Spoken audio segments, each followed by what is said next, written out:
សន្ទនា对话 A តើអ្នកញ៉ាំបាយហើយឬនៅ你吃饭了吗你吃饭了吗 B ញ៉ាំហើយ吃了吃了吃了 A តើអ្នកផឹកទឹកហើយឬនៅ你喝水了吗你喝水了吗 B នៅទេ还没还没 A តើពួកគាត់មកហើយឬនៅ他们来了吗他们来了吗 B មកហើយ来了来了 A តើអ្នកចងចាំហើយឬនៅ你记住了吗你记住了吗 B ខ្ញុំចាំហើយ我记住了我记住了我记住了 A តើអ្នកធ្វើរួចរាល់ហើយឬនៅ你做好了吗你做好了吗 B ខ្ញុំធ្វើរួចរាល់ហើយ我做好了我做好了 A តើអ្នកមើលរួចហើយឬនៅ你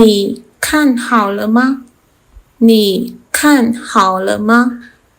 B ខ្ញុំមិនទាន់មើលរួចទេ我还没看好我还没看好1%1%1%ភាគរយជាភាសាចិននិយាយថា100%ខុសពីក្នុងភាសាខ្មែរយើងដែលយើងនិយាយថា100% 10% យើងនិយាយលេខនៅខាងមុខ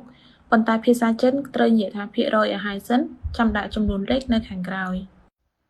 100%100%ឬមួយក៏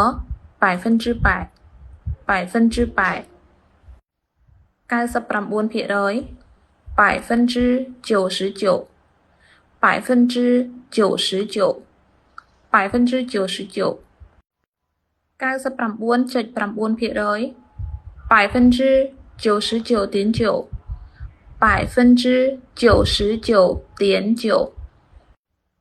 50%